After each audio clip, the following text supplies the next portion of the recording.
덮쳐 주옵소서.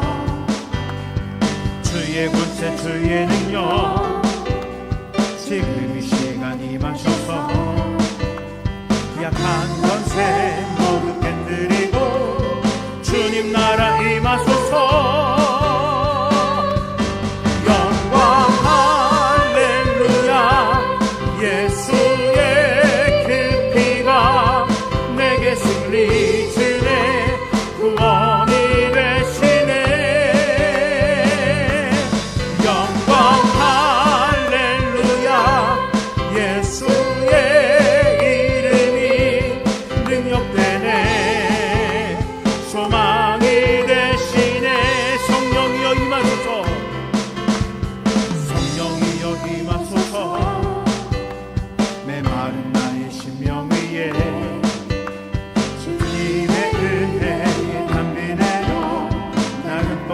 주옵소서.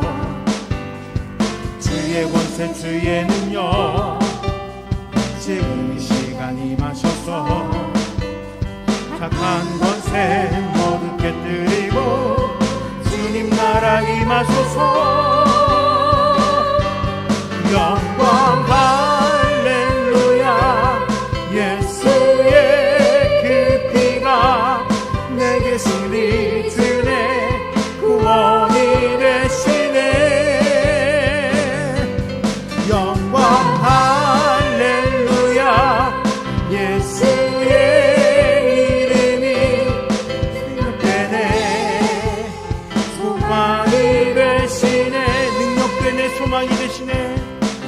능력되네 소망이 되시네.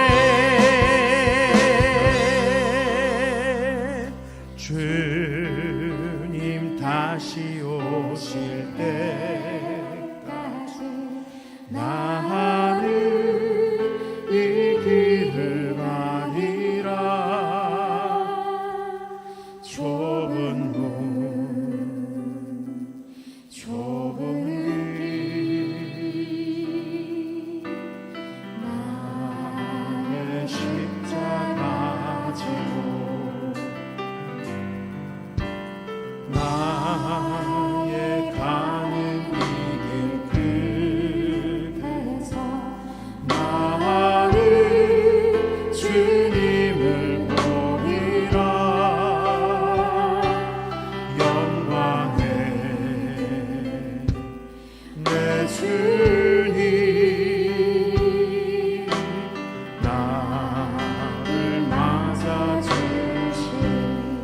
다시 오실 때까지 주님 다시 오실 때까지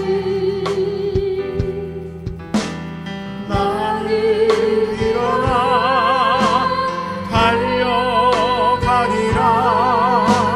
주의 영광 온 땅 덮을 때 나는 일어나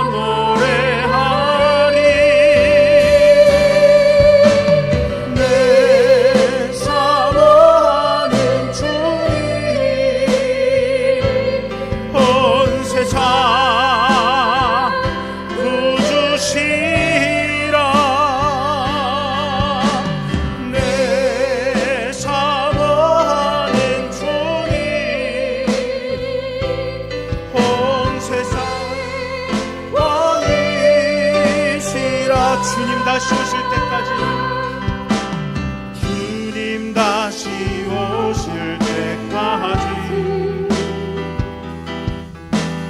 나는 일어나 달려가리라. 주의 영광 온 땅 덮을 때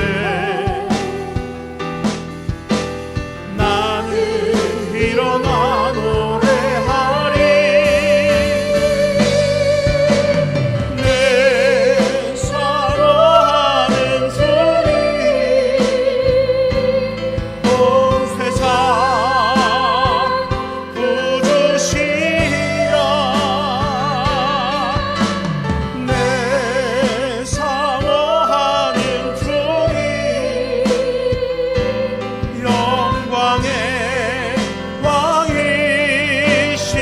영광의 왕이시라. 영광의 왕이시라. 영광의 왕이시라. 영광의 왕이시라.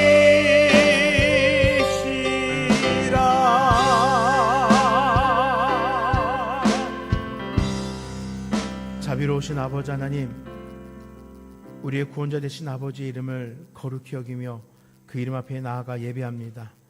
나를 사랑하시고 나에게 이 세상 그 무엇으로도 감당할 수 없는 구속의 은혜를 허락해 주시니 감사합니다. 이제 그 구원에 합당한 성도로서 오늘을 살아가며 주님을 예배하며 이 세상의 헛된 유혹 가운데 구별되어져서 오직 주님과 동행하는 우리 모든 나눔교회 성도님들이 될 수 있도록 함께하여 주시옵소서. 이 시간 주님 말씀하여 주시고 그 말씀 가운데 깨우침이 있게 하옵소서. 예수 이름으로 기도드립니다. 아멘.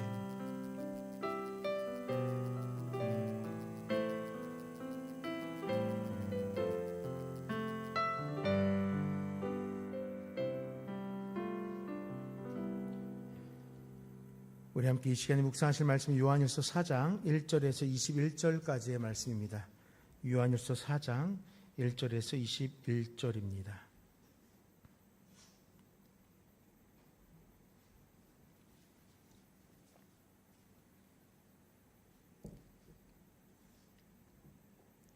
신약 성경 391쪽 요한일서 4장 1절부터 21절까지의 말씀을 우리 한 절씩 교독하도록 하겠습니다.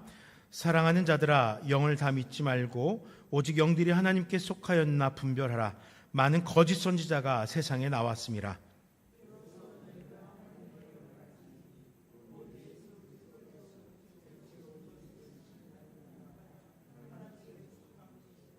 예수를 시인하지 아니하는 영마다 하나님께 속한 것이 아니니 이것이 곧 적 그리스도의 영이니라.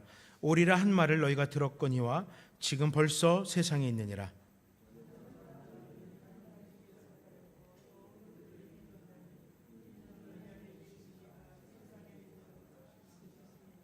그들은 세상에 속한 고로 세상에 속한 말을 하며 세상이 그들의 말을 듣느니라.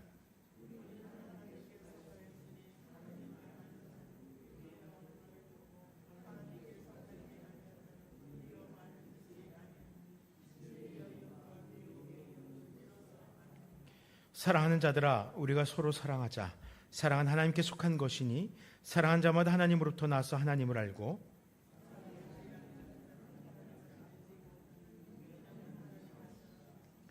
하나님의 사랑이 우리에게 이렇게 나타난 바 되었으니 하나님이 자기의 독생자를 세상에 보내심은 그로 말미암아 우리를 살리려 하심이라.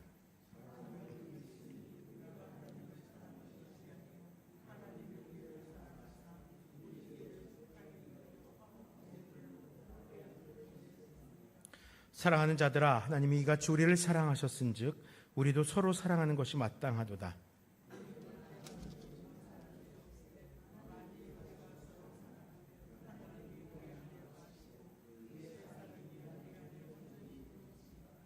그의 성령을 우리에게 주심으로 우리가 그 안에 거하고 그가 우리 안에 거하신 줄을 아느니라.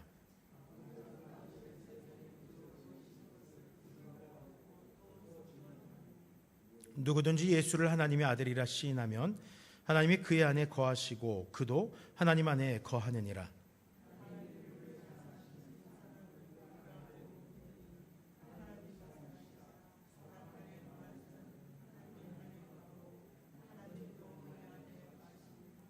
이로써 사랑이 우리에게 온전히 이루어진 것은 우리로 심판날에 담대함을 가지게 하려 함이니 주께서 그러하심과 같이 우리도 이 세상에서 그러하니라.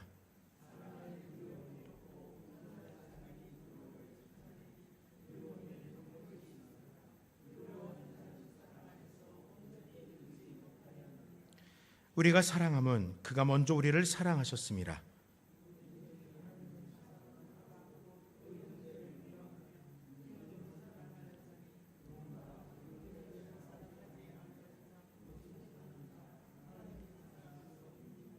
우리가 이 계명을 주께 받았나니 하나님을 사랑한 자는 또한 그 형제를 사랑할지니라.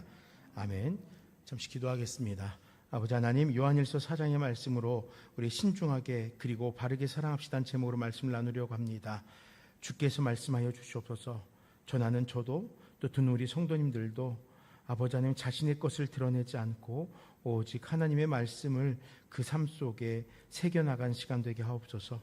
도우시길 원하며 예수 이름으로 기도드립니다. 아멘.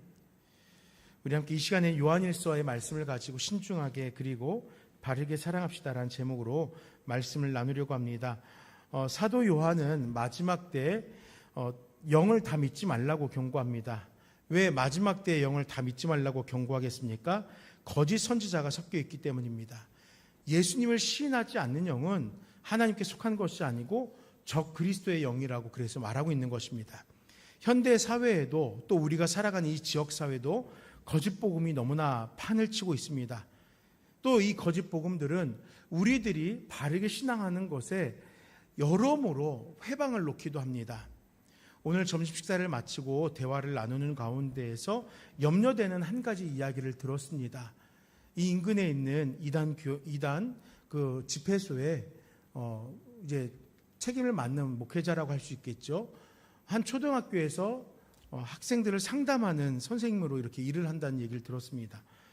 그 말을 들으면서 섬뜩함이 들 수도 있고 또 위태로움을 느낄 수도 있습니다. 드러내진 않지만 그 안에서 풍겨나오는 일들은 거짓된 것이고 그 거짓된 것이 우리 아이들에게 전하여질 때 우리 아이들이 진실됨에서 조금씩 멀어질 수 있기 때문에 그런 영역에 갈 것을 생각하니까 염려되고 두려웠습니다. 그렇기 때문에 이 세대의 성도들에게 영적 분별력을 가져야 된다라고 합니다. 그 분별력으로 옳은 것과 그른 것, 복음에 따라 살아가는 것과 거짓된 것을 따라 살아가는 길을 구별할 수 있어야 된다라는 것입니다. 바울 사도는 바로 1절에 6절의 말씀을 가지고 이와 같이 영들을 시험하라는 제목으로 우리들에게 교훈하였습니다. 우리 함께 1절 말씀을 좀 읽어보겠습니다. 사랑하는 자들아, 이 영을 다 믿지 말고 오직 영들이 하나님께 속하였나 분별하라. 많은 거짓 선지자가 세상에 나왔음이라. 아멘. 우리는 영들을 무조건 적으로 믿어서는 안 됩니다. 그렇다면 영이 무엇입니까? 우리가 믿는 영은 하나님의 사랑과 뜻을 우리에게 감동시키는 존재입니다. 바로 성령을 이야기하는 것입니다. 이 영을 통하여 하나님을 만날 때 우리들에게는 하나님을 더욱더 깊이 알 수 있고 하나님의 그 은혜와 사랑이 무엇인지를 더욱더 바르게 깨달을 수 있는 것입니다. 우리가 믿을 영은 바로 하나님께서 우리에게 허락하신 하나님의 뜻을 감동시키는 영이 되어야 된다는 것입니다. 그러나 만약에 우리가 어떤 영과 만났을 때 그 영이 우리에게 부정적인 것을 말하고 하나님을 외면하게 하고 하나님으로부터 멀어지게 한다면 그것은 분명 악한 영, 마귀라는 것입니다. 우리는 이 두 가지를 분별할 수 있어야 됩니다. 제가 전에도 종종 이야기하지만 저는 제 스스로를 되게 경계합니다. 제 스스로를. 왜냐하면 목회자가 가장 문제가 될 수 있습니다. 교회에서. 목회자가 조금만 자기 생각으로 성경을 아전인수로 해석하고 자기가 생각하는 철학이 맞다라 여기는 순간 그 목회자는 이단이 될 수 있기 때문입니다. 그래서 지난 6월 달에 제가 먼저 섬겼던 교회에서 선교국의 성도님들이 그 교회에서 지금 우리 교회를 계속 후원하고 있으니까요. 어떻게 교회가 잘 성장해 가고 있는지 살펴보시러 왔을 때 마지막으로 선교국장 되신 장로님께서 목사님 기도 제목 좀 나눠주세요 라고 했을 때 다른 특별한 건 없습니다 라고 이야기를 했어요. 그러니까 워낙 저하고 친밀하셔서 저랑 막 농담하고 그랬던 장로님인데 그 장로님이 또 여기서 또 교만을 또 이야기하시네. 저한테 웃으시면서 그러십니다. 그게 아니라요. 우리 교회 성도님들 너무나 바르게 신앙하면서 진짜 열심을 다해서 우리 힘써서 예배하고 있습니다. 우리 교회는 기도의 제목이 없는 것 같습니다. 그런데 기도의 제목이 바로 접니다. 제가 교만해질까봐, 제가 헛된 생각을 품게 될까봐, 제가 잘못된 성경을 해석할까봐 그런 것이 늘 염려가 됩니다. 그러니까 그 장로님과 또 그 자리에 있던 성도님들이 다 수긍을 하세요. 저랑 오랫동안 교제 나누셨던 분들이기 때문에 제가 어떤 것에 대해서 중요하게 여긴다는 걸 아시는 분들이니까 역시 목사님 다운 기도 제목을 내놓으시네요 라고 이야기해요. 맞아요. 교회가 목사님으로 인해 문제 일어난 일들이 더 많지요. 목사님은 그걸 아시니까 그 기도 제목을 내놓으시는군요. 저한테 이렇게 이야기를 하셨습니다. 많은 이단집들이 처음에는 열심을 가지고 모여서 기도했습니다. 처음부터 이단이었던 데가 과연 있을까 싶습니다. 자신들이 만난 주님을 인하여서 기뻐하며 감격하면서 예배하였습니다. 그런데 그들이 그렇게 예배하는 과정 가운데서 주님께서 우리에게 허락하신 말씀을 성경을 통하여 이해하지 않습니다. 성경의 가르침과 성경 속에서의 삶을 따라 살아가지 않고 자신들의 눈높이에서 자신들의 식견에서 새롭게 해석을 하기 시작합니다. 그러면서 문제가 됩니다. 많은 목회자들이 설교하는 가운데 이렇게 신학적인 오류를 범하고 자기도 모르는 사이에 이단의 길로 걸어가는 일들이 많이 있습니다. 지난 코로나 때에도 아마 여러분들 많은 일들을 겪으셨을 거예요. 교회들이 예배해야 됐습니다. 그런데 그 예배에 대한 당위성을 이야기하면서 말도 안 되는 이야기를 하는 이들이 있었습니다. 그런데 그 당시에 그렇게 말도 안 되는 사설을 떠드는 교회들 가운데에서 놀랍게도 우리가 건강하다 생각하는 합동 측에 또 통합 측에 그런 교회들이 여럿 있었습니다. 다른 말로 말하면은 우리나라에서는 그래도 신학 교육으로는 가장 으뜸이다라고 하는 총신대학교, 장신대학교 출신의 목회자들 가운데 그렇게 잘못된 이야기를 하는 분들이 있었습니다. 바른 것을 강력하게 얘기하는 것이 아니라 아예 다른 이야기를 하는 일이, 그래서 보호받아야 될 교계로부터 오히려 지탄을 받는 이들이 있었습니다. 자기들의 생각으로 맞는 것을 이야기하는 겁니다. 성경이 나를 서포트하는 내 주장을 뒷받침하는 근거하는 도구가 되었던 것입니다. 이단과 다를 바가 없다는 것입니다. 성경은 하나님의 뜻을 전하는 도구가 돼야 되지 사람의 뜻을 전하는 도구가 되어서는 절대 안 된다는 것입니다. 그런데 많은 사람들이 이 성경의 말씀을 자신의 생각을 대언하는 도구로, 밑바탕하는 도구로 사용합니다. 그래서 이단이 나타나는 것입니다.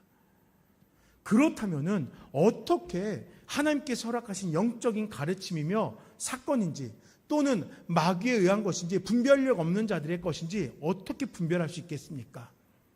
예수 그리스도께서 육체로 오신 것을 시인하는 영이, 오늘 본문에는 그렇게 말합니다.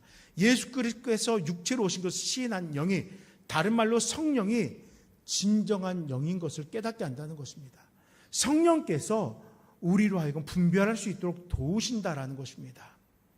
성령께서 이것은 좀 이상한데, 이것은 잘못된 것인데, 이것은 분명 말씀에서 내가 보지 못했던 것인데 라는 깨우쳐줌을 우리에게 준다는 것입니다.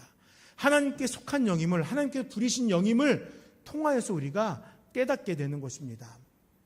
반면에 거짓 영들은 그 입술에 하나님을 말하는 것 같지만, 그 삶으로 구원자를 대망하는 것 같지만 정작 무엇을 바라보고 있습니까? 우리의 구원이 하나님의 무조건적인 은혜임을 바라보고 구원의 주로 오신 예수님을 믿고 그 가르침을 따라 살라고 하지 않습니다. 성경의 복음을 왜곡합니다. 사실 새로운 자기들만의 이야기를 강론합니다. 이렇게도 구원을 받을 수 있어. 여기까지만 해도 구원이 우리에게 임할 거야 라고 말하면서 자신들의 철학을 그들에게 가르치는 것입니다. 물질과 세상적 가치를 구속의 영광 앞에 오히려 내어놓고 이렇게 살아가는 것이 더 온당한 것이야 라고 말하는 것입니다. 제가 그래서 종종 이 인근에 있는 몇 모임들에 대해서 이야기하는 겁니다. 인터콥도 또 전광훈이라 하는 사람도 잘못됐다라고 이야기하는 것이 그런 것입니다. 성경을 가지고서 말씀을 가르치지 않고 그 앞에 선 한 사람의 자기의 생각을 가지고서 성경을 오히려 자신의 생각을 뒷받침하는 도구로 사용하기 때문에, 그러기 때문에 잘못이라고 이야기하고 교계에서는 그러기 때문에 이단이라고 말하는 것입니다. 그런데 이야기했듯이 인터콥 같은 경우는 정기적으로 저희 교회에 옵니다. 와서 같이 기도 모임을 하고 싶다고 합니다. 우리 교회 안에서 같이 집회를 갖고 싶다고 합니다. 처음에는 되게 신사적으로 안내해서 보냈습니다. 네, 우리 교회는 인터콥의 신학을 지지하지 않습니다. 처음에는 이렇게 좋게 포장해서 말을 했었습니다. 끊이지 않고 옵니다. 그래서 언젠가부터는 인터콥이 이단이기에 우리는 교류하지 않습니다라고 이야기합니다. 그런데도 옵니다. 그런데도 와서 자기들과 교류하자고 합니다. 자기네들이 무엇이 잘못됐냐고 이야기합니다. 무엇이 잘못됐는지 말하라고 하면은 1시간이고 2시간이고 저도 말할 수 있습니다. 그런데 말한들 그분이 깨우침이 없습니다. 그분들은. 그렇기 때문에 돌려보내는 것입니다. 이 세상에 이단이라는 것이 이렇게 무섭습니다. 거기에 유혹된 그 순간부터 돌아서 나오는 것이 너무나 힘듭니다. 그렇기 때문에 이단의 모임 속에 속하였다가 그것을 박차고 뛰어나온 분들이 대단하게 인정받는 것입니다. 그분들이 그 안에서 겪었던 일들, 그리고 무엇이 성경의 가르침과 다르다고 말하는 것인지 그들의 이야기를 우리가 들으면서 귀담아 듣는 이유가 나오기 어려운 곳에서 나왔기 때문입니다. 본문은 그래서 우리에게 이렇게 이야기합니다. 하나님께 속하였나 분별하라라는 것입니다. 하나님께 속하였나. 분명 말씀은, 분명 영은, 분명 진리라고 이야기하는 그 모든 것은 하나님께 속하여야 되는 것입니다. 그러면 반대로 하나님께 속하지 않고 하나님께서 말씀하신 것을 외면하고 오히려 하나님께 속한 것을 자신들의 말을 뒷받침하는 도구로 사용한다면 그것은 잘못되었다는 것입니다. 성경에서 이야기하는 것, 하나님께 속하였나 보라는 것입니다. 이것이 하나님에 의해서 다스려지고 있는지를 확인하라는 것입니다.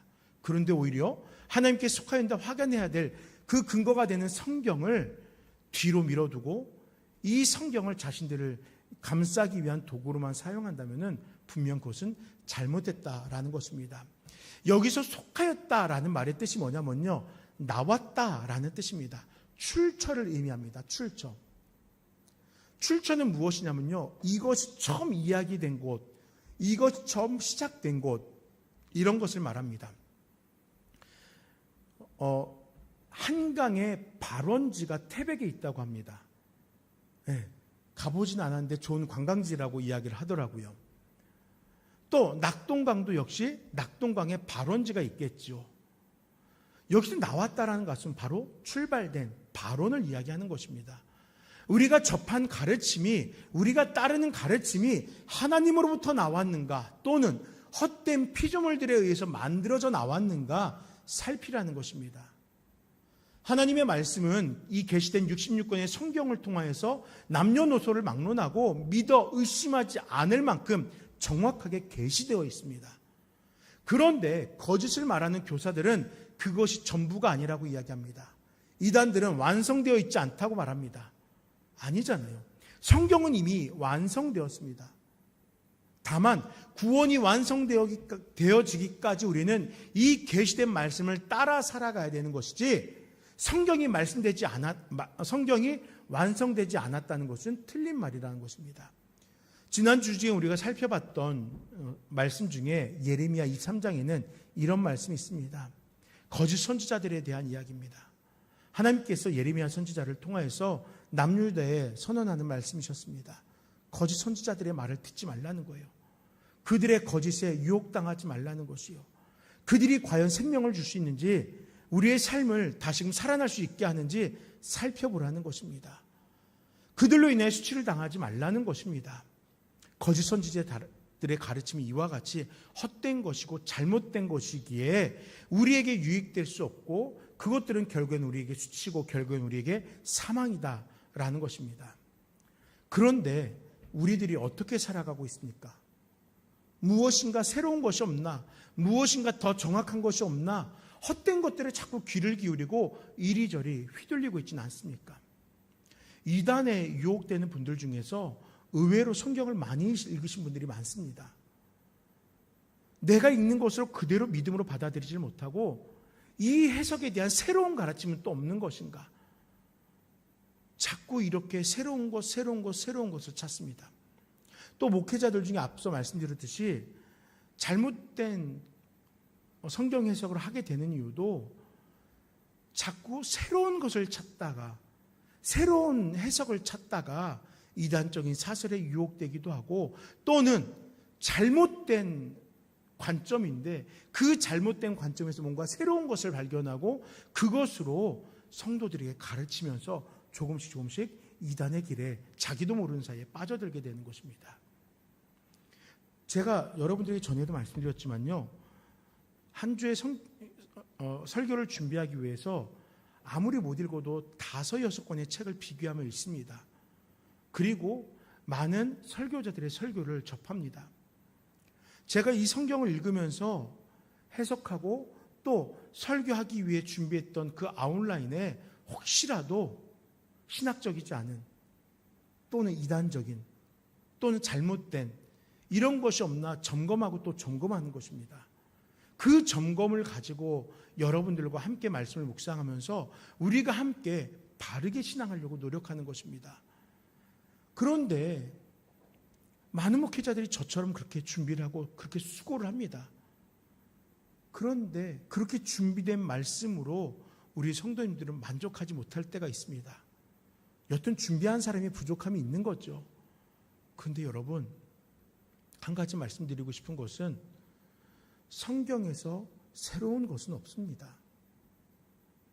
성경에서 새로운 해석은 없습니다. 이단들이 말하는 그런 신박하고 대단한 해석 없습니다.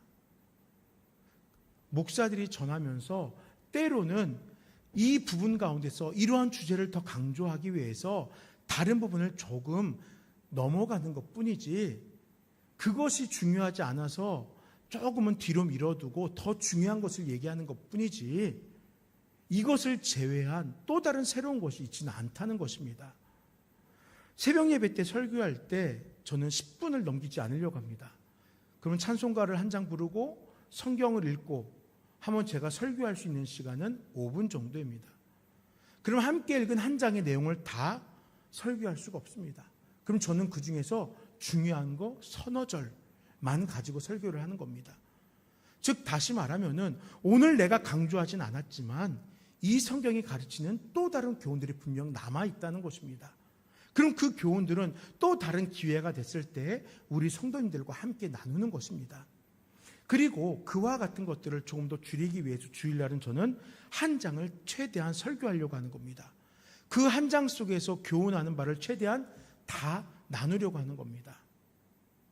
왜냐하면 그래야 이거 못 듣던 이야기인데, 이거 좀 신박한데, 이건 좀 특별한데 하면서 이단들이 말하는 거짓 가르침에 유혹당하지 않을까 해서인 것입니다.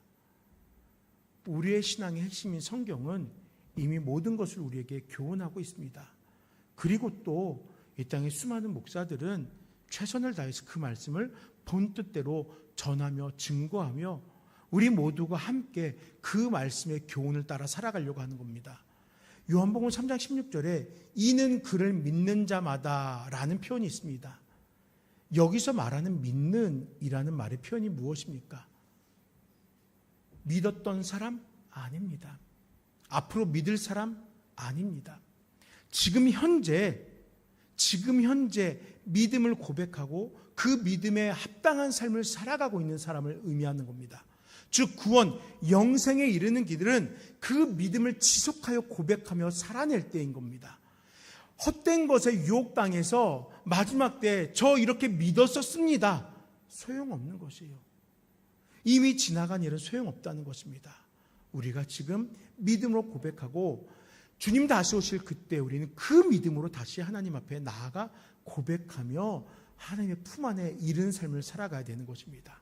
하지만 거짓 교사들은 무엇을 이야기합니까? 단회적 고백으로 구원을 누릴 수 있다고 이야기합니다. 구원에 합당한 삶에 대해서 말하지 않습니다. 지속적인 믿음의 삶을 외면합니다. 그러니까 회개하지 않는 거예요. 그래서 믿음에 합당한 삶을 강조하지 않는 것입니다. 성령의 이끌림을 받아서 열매 맺어가는 성화의 삶을 강조하지 않습니다. 그뿐이 아니죠. 신앙의 핵심인 믿음마저 헛된 것이라고 고백하기도 합니다. 성경은 분명히 예수 그리스도로 말미암지 않고는 아버지께로 갈 자가 없다라고 교훈하였지만 또 다른 중보자가 등장하잖아요. 재림 예수를 이야기합니다. 자신들의 교주가 재림 예수라고 하면서 그에게 죄를 고백하면 구원에 나아갈 수 있다고 합니다. 그에게 물질을 다 바치면 구원에 나갈 수 있다고 합니다. 그와 더불어 함께 살아가면 구원받을 수 있다고 얘기합니다. 예수 그리스도의 신성을 부인하면서 자신의 교주가 예언된 메시아라고 강조하는 거예요. 그에게 신성이 있다라고 얘기하는 겁니다. 사랑하는 여러분, 혹 누군가가 말씀에 뿌리를 두고 있는 우리의 신앙을 부정하고 있지는 않습니까? 우리 한번 6절 한번 읽어볼게요. 6절. 우리는 하나님께 속하였으니 하나님을 아는 자는 우리의 말을 듣고 하나님께 속하지 아니하는 자는 우리의 말을 듣지 아니하나니 진리의 영과 미혹의 영을 이로써 아느니라. 아멘.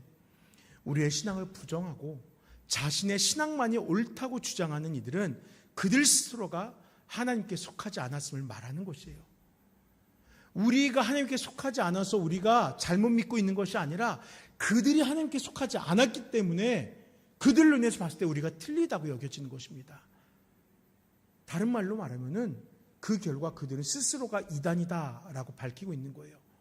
때문에 우리는 미혹의 영을 분별하면서 그들이 잘못된 것이었구나, 그들의 신앙이 잘못된 것이었구나 생각하면서 오히려 우리의 믿음이 하나님께서 기뻐하시는 믿음이 될 것이야 소망하며 오늘도 믿음을 살아나가는 우리 모두가 되시길 간절히 소망합니다. 두 번째로 7절 11절의 말씀을 살펴보려고 합니다. 요한일서를 이야기할 때 가장 먼저 떠오르는 표현이 있습니까? 저는 서로 사랑하라 라는 말이에요. 오늘 말씀에도 사랑한 자들아 우리가 서로 사랑하자라는 7절의 말씀을 대면할 수가 있습니다. 이 말씀 어떻게 보면은 요한일서를 바치고 있는 주제 송구와도 같습니다. 그런데 요한일서의 주제 송구처럼 이렇게 서로 사랑하자는 말씀이 등장하는데 정작 요한일서의 주제는 서로 사랑하라가 아닙니다. 요한일서의 주제는 그리스도인의 믿음, 확신에 찬 삶에 대한 삶을 이야기합니다. 요한일서에서는 악한 영들의, 거짓된 영들의 현혹되지 말라, 확신을 가지고 믿음 생활하라라는 것입니다. 그런데 왜 우리는 요한일서 하면은 사랑한 자들아 우리가 서로 사랑하자라는 이 말씀을 더 먼저 떠올리게 되는 걸까요?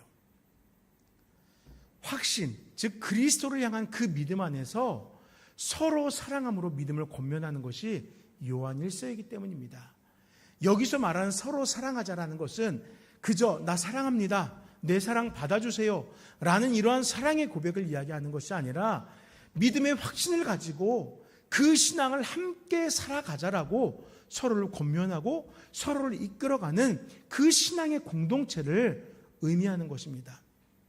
다른 말로 말하면은 우리 권사님들이 우리 성도님들에게 우리 더 기도합시다, 우리 안수집사님들이 우리 또 다른 성도님들에게 우리 말씀 더 읽읍시다, 또 성도님들이 서로가 서로에게 우리 주의 명령을 따라서 더 이 세상을 위해 복음 전하는 일에 힘씁시다 라고 말하는 것과 같이 이 믿음의 삶을 권면하는 것, 그것이 바로 사랑이라는 것입니다.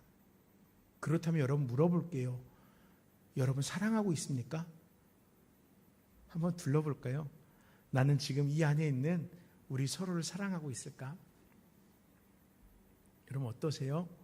사랑하고 계십니까? 저는 사랑한다라는 그 고백 너무나 좋아합니다. 우리 성도님들이 얼마나 사랑한다라고 말할 수 있습니다. 아마 우리 성도님들도 저에게 목사님 사랑합니다 이렇게 고백해 주실 것입니다. 그런데 우리 이제는 그 사랑한다라는 고백을 넘어서서 우리 같이 기도할까요? 우리 같이 예배할까요? 우리 같이 말씀 묵상할까요? 우리 같이 헌신할까요? 우리 같이 봉사할까요? 우리 같이 복음을 나눌까요? 로 그 사랑을 표현하면 어떻겠습니까?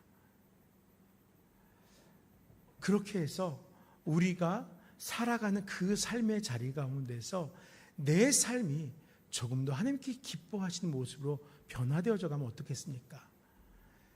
여러분 이 사랑의 권면 앞에서 어떤 생각을 하고 있습니까?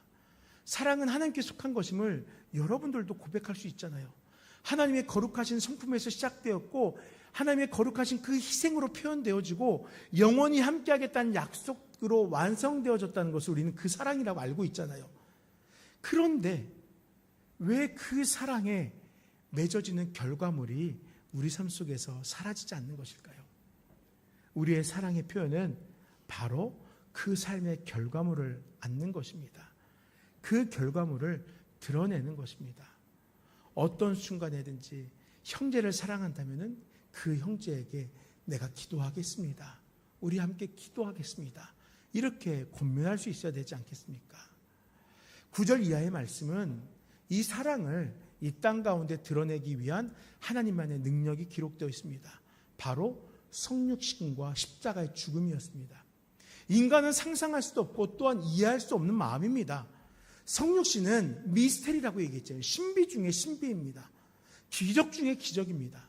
예수님은 참 하나님이신 동시에 참 사람이셨고 영원히 성자로서 구속을 이루어 가셨습니다. 뿐만 아니라 사람이 되어서 세상에 오신 그분은 십자가에 죽으셨습니다.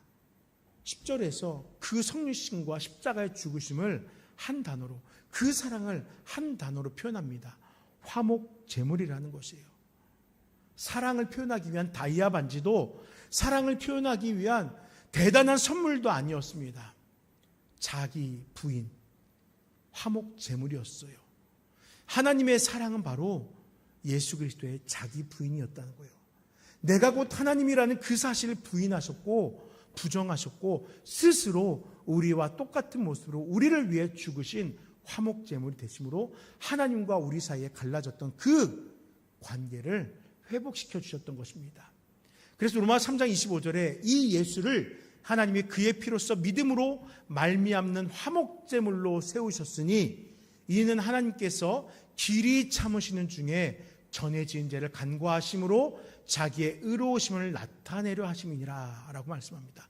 간과하셨대요. 죄로 인해 죽었던 자들의 그 전과를 간과하셨대요. 그거 그냥 넘겨버리셨대요. 그리고 의로우심을 나타내려 하신다라고 합니다. 하나님 앞에 틀어진 인류의 모습을 회복하기 위해서 화목제물로서 예수님은 성육신하셨고 십자가의 죽으심을 감당했습니다. 하나님의 진노하심을 다스리기 위해서, 하나님의 의로우심을 나타내기 위해서 예수님이 화목제물로 우리와 함께한 겁니다. 때문에 우리는 사랑해야 됩니다.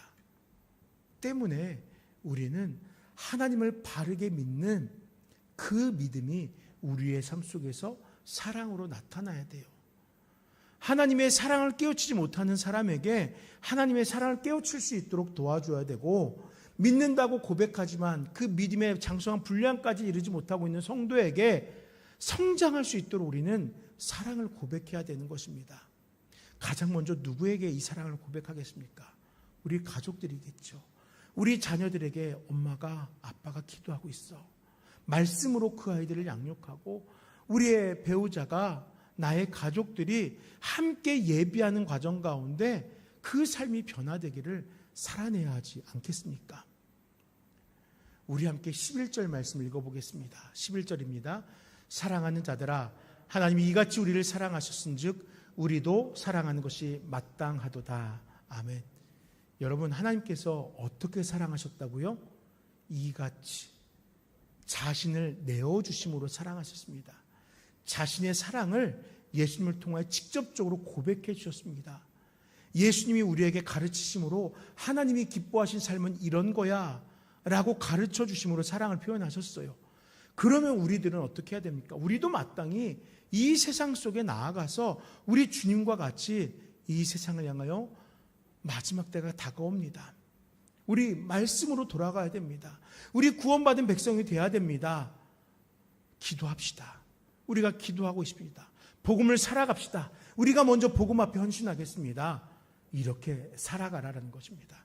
우리 모두 함께 그 사랑, 이같이 사랑하라 하신 이 성경의 교훈과 같이 예수님의 사랑의 방법을 따라 살아가는 우리 모두가 되시길 간절히 축원합니다.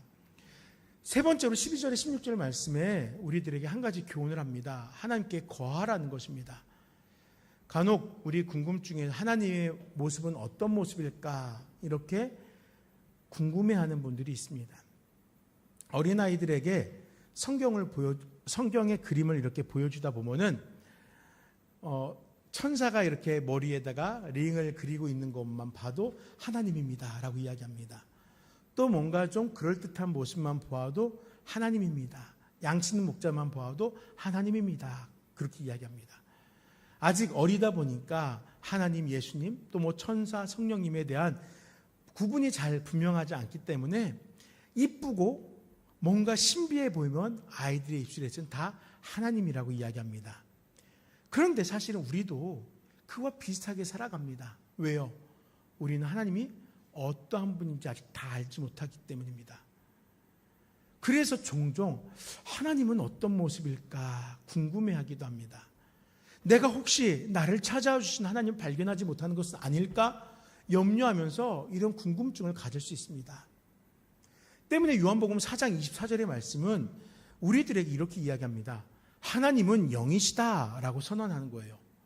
영이라는 것이 무엇입니까? 우리가 직접적으로 대면할 수 있는 존재는 아니라는 겁니다.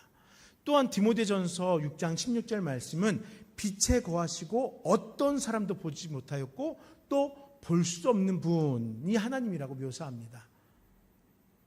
여러분 구약 성경에 보면은 출애굽기에서 모세가 시내산에 올라가 하나님을 만나고 내려와서 그에게서 광채가 드러나니까 그것만으로도 이스라엘 백성들은 두려워했잖아요. 하나님을 직접 대면하는 것 자체도 두려워하고 또 그 광채를 보는 것만으로도 두려워했잖아요. 하나님을 이렇게 직접 대면한 자도 없고 대면하는 것도 우리에게는 불가능할 수 있습니다.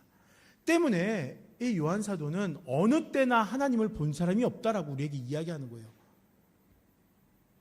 아, 나 하나님 보고 싶은데, 하나님 보고 싶은데 라는 간절함이 있는 분에게는 어쩌면 절망일 수도 있겠지만, 그래서 하나님을 살아계신 하나님을 만나는 것이 나에게 큰 소망이 될 수도 있겠지만 분명 성경은 우리에게 하나님을 본 자가 없다라고 이야기합니다. 하지만 요한 사도가 이렇게 실망만을 우리에게 안겨주진 않더라고요. 요한 사도는 하나님을 볼 수 없다는 말로 본문을 마무리하지 않습니다.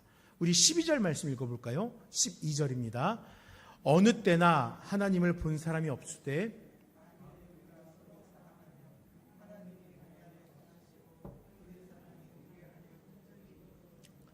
아멘. 그렇잖아요. 우리가 하나님을 볼 수 있는 방법은 없지만 하나님과 함께할 방법이 있다는 것입니다.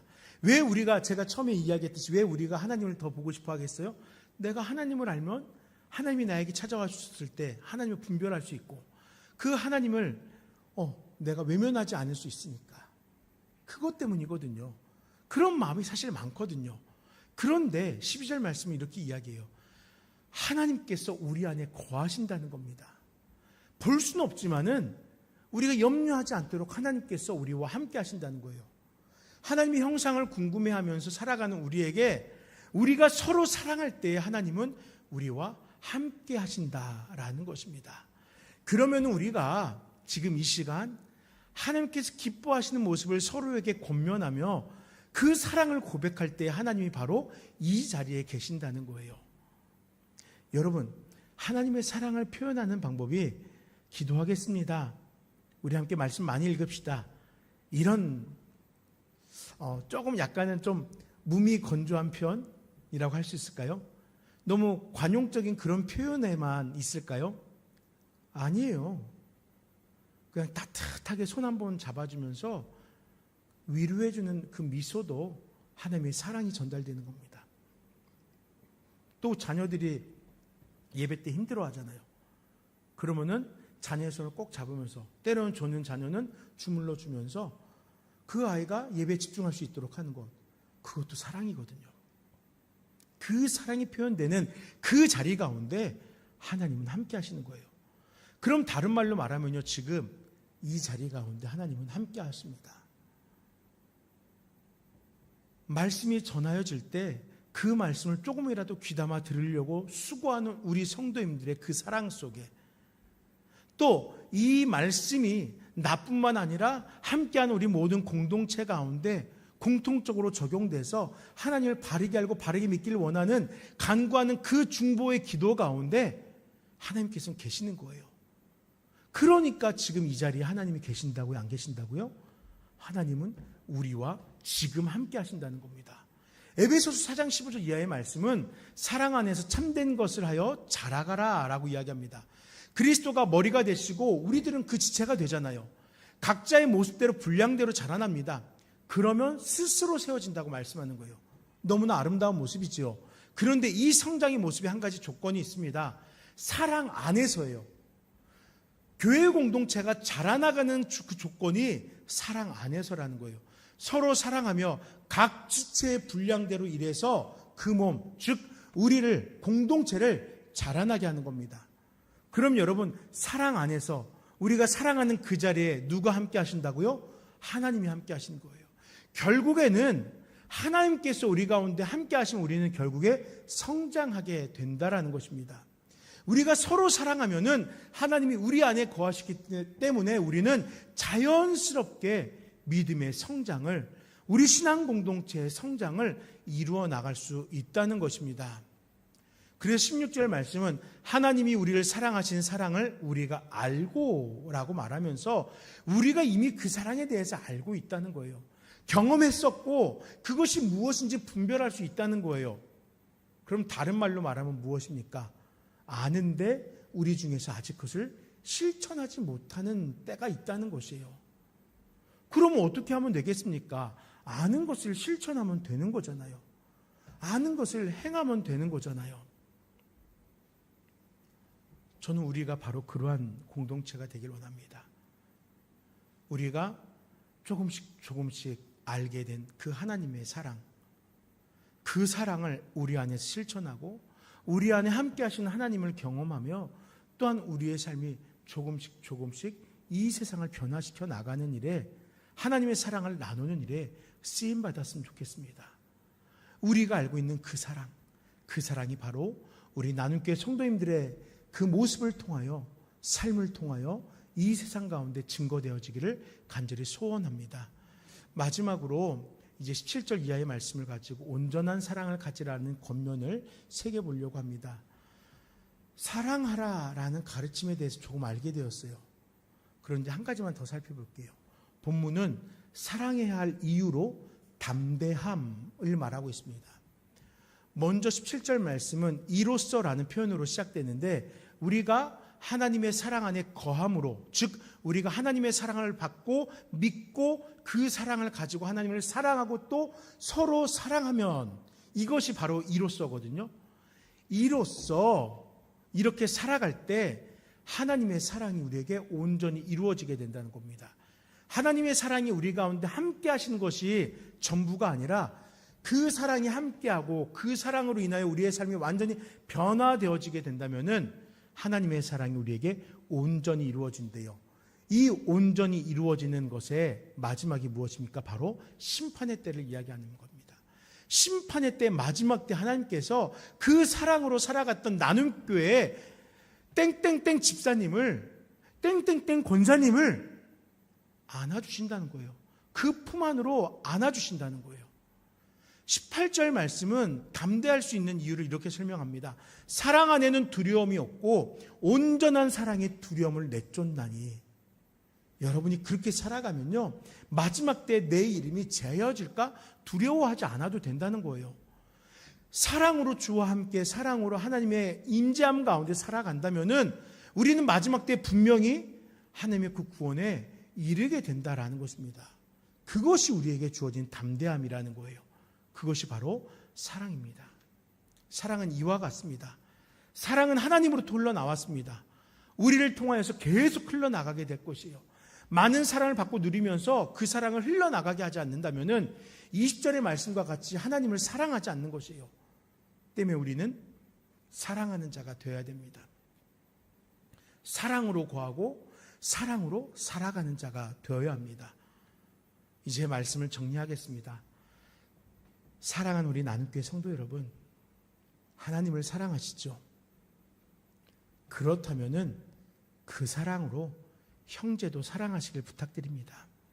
옆에 계신 분들을 사랑하시고 또 혹 실수하여 실족하여 넘어져 있는 분들도 사랑할 수 있길 부탁드립니다.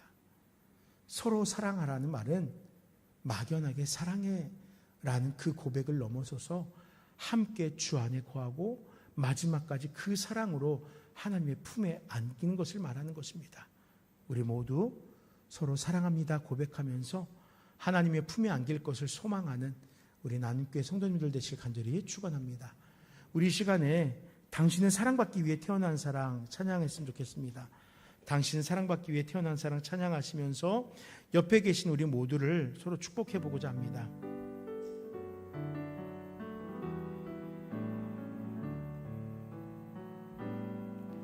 당신은 사랑받기 위해 태어난 사람, 당신의 삶 속에서 그 사랑받고 있지요.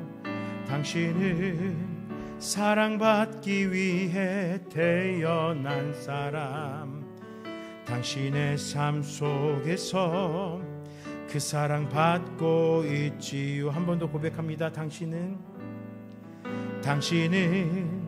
사랑받기 위해 태어난 사람, 당신의 삶 속에서 그 사랑받고 있지요.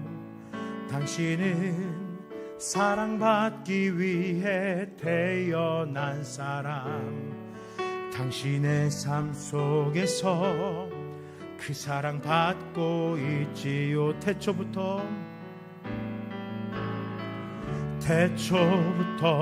시작된 하나님의 사랑은 우리의 만남을 통해 열매를 맺고, 당신이 이 세상에 존재함으로 인해 우리에게 얼마나 큰 기쁨이 되는지. 당신은 사랑받기 위해 태어난 사람, 지금도 그 사랑 받고 있지요. 당신은 사랑받기 위해 태어난 사람, 지금도 그 사랑 받고 있지요. 아버지 하나님, 그 사랑 속에 살아가고 있습니다. 그 사랑과 함께하고 있고, 그 사랑을 또한 이 세상 가운데 실천하며 살고 있습니다. 사랑을 살아갈 수 있는 것, 우리 안에 주께서 허락하신 믿음이 있고, 그 믿음 앞에 담대함이 있기 때문 아니겠습니까? 우리의 믿음이 성장할 때마다 우리에게 더욱 큰 사랑이 우리 공동체를 향하여, 이 세상을 향하여 선물로 나누어질 수 있도록 함께하여 주시옵소서. 예수 이름으로 간절히 기도드립니다. 아멘. 특별한 광고는 없습니다. 여러분들 또 무더위가 계속되고 있는 중에서도 늘 건강하시기를 반복해서 부탁을 드립니다. 그리고 군복무 중인 우리 자녀, 또 태중에 아이를 잉태하고 있는 우리 성도님들 한 분 한 분들 기억하시고, 또 여러 가지 분주함 때문에 주일을 성수하지 못하는 분들의 삶 속에서도 주께서 함께 해달라고 늘 기도해 주시길 부탁드립니다. 정결한 마음 주시옵소서. 찬양 드리겠습니다.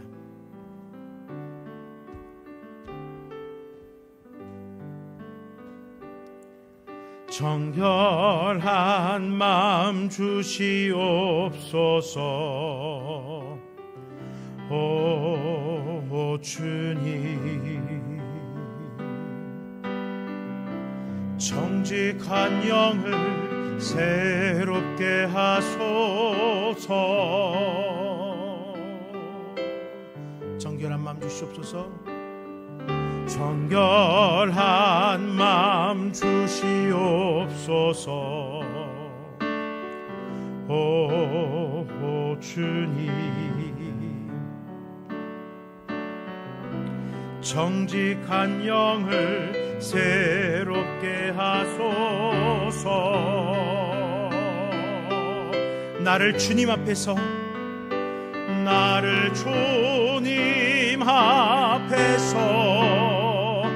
멀리 하지 마시고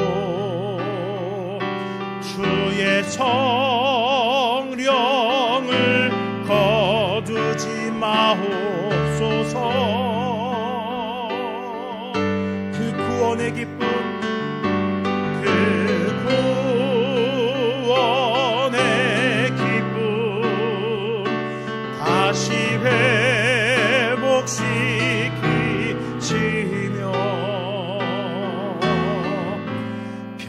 변치 않는 마음 내 안에 주소서.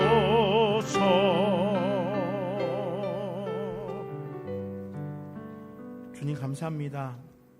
우리의 입술로는 서로 사랑한다고 고백하고 있지만 입술의 표현이 아닌 진심으로 서로를 위해 기도하며 서로가 바르게 예배하기 위해서 수고하며 아버지 하나님의 그 크신 은혜와 사랑이 이 땅 가운데 증거되어지도록 애달픈 마음으로 세상을 바라보고 있는지 살펴보게 하여 주시옵소서. 아직 우리가 담대하지 못하여서 두려워함으로 그러진 않았습니까? 우리로 하여금 마지막 때 주님 품에 안도록, 주님 품에 안기도록 이끌어질 주님의 그 크신 사랑과 은혜를 기억하며 이제는 두려워함 없이 담대하게 이 세상 가운데 하나님의 사랑을 전하고 예배하는 우리 모두가 될 수 있도록 역사하여 주시옵소서. 이제 각자의 삶의 자리로 돌아갑니다. 그 삶 속에서 주님 우리와 동행하여 주시옵소서. 예수님 이름으로 간절히 기도드립니다. 아멘. 주 예수 그리스도의 은혜와 하나님의 사랑과 성령 하나님의 교통하심이 이 시간 간절한 기도의 제목으로 주 앞에 나아가 성도가 되기를 소망하는 모든 자에게 영원토록 함께 있을지어다. 아멘.